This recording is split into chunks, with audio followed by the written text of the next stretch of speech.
In life, you can take a safer route or you can take your own route. And that takes some bravery. Be calculated on your moves so you're not going to hurt yourself financially, but look at it as an adventure. Cash flow is definitely something that we all have to learn to contend with. I'm not a not-for-profit. I came for the money. It's literally a flow, so it's up and down. As much as I try and create consistency around it, the reality is, especially at the start, there was going to be ebbs and flows. When I have low months, I still have that flicker of panic. What I actually started doing is not thinking about earnings monthly. I try to set quarterly goals financially. Most of my projects are from Upwork and most of them come my way. I will have to apply for them. When I have low months, I will go, and apply to projects. I think some of the remedies to help with cash flow is to constantly have a sustainable lead generation system so that you're not worried about constantly, oh my God, am I going to have another client for the next couple of quarters, right? But sometimes it happens. It happens to the biggest businesses. It's a part of the process, and educating yourself on how businesses run will alleviate the anxiety of feeling alone as a freelancer. And sometimes you have to hang on to that steady job that you've had to transition into something else. That's what I did with my voiceover work. I was a flight attendant for airlines. Ladies and gentlemen, for those of you sitting on the left side of the aircraft, if you look out to the distance, you're going to see Cloud 9. If you're having difficulty finding it, it's right in between in the middle of 8 and 10.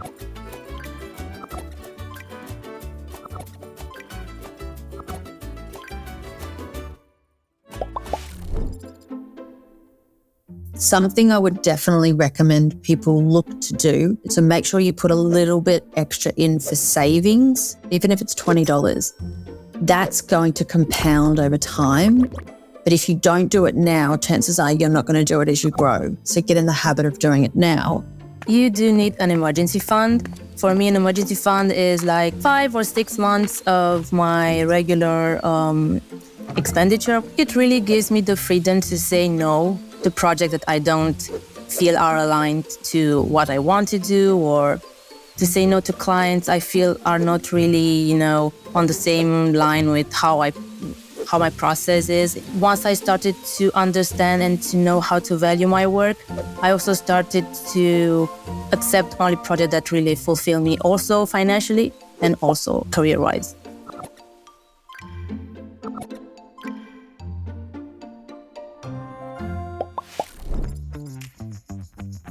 You don't get 5 years in without a refund request, without somebody not missing a payment. And it's not something it's like, oh, if it happens. It's like, when it happens, what's your policy?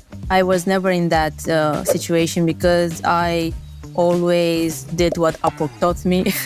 I never start a project unless I have my milestones funded. I've had a couple of clients who it's taken them longer than expected to pay me. So Upwork just notified me, go, hey, pause the work. We're just working something out in the background. It took a lot of the stress away from me having to chase something.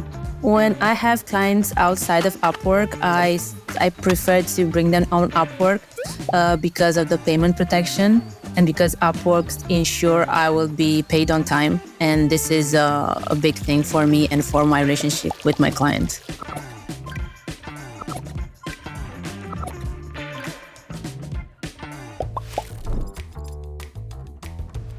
Get with a good financial advisor and talk with them about how to best set up your business. There are plans out there where you can get group insurances today that are more cost effective. There are savings plans like 401ks that you can create for yourself as well.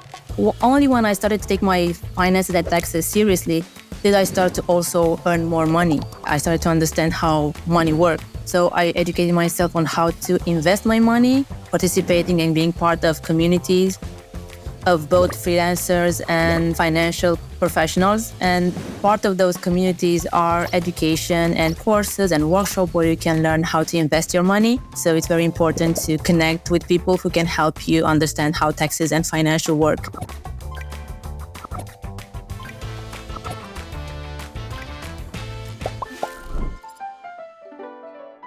One of the hardest times in my entrepreneurial journey was I planned out the next year and I was really getting in the groove, and then all of a sudden a massive pivot came in when I found out I was 4 months pregnant. How do I have a child and a business? I don't know what to do. I had to grow quicker than I was ready to. But after I had my son, I found I was so much more creative in my business, which innovated in a way I wasn't expecting. And it turned out that it evolved a lot more than I'd even thought possible. Don't forget to subscribe for more tips and tricks for freelancing on Upwork.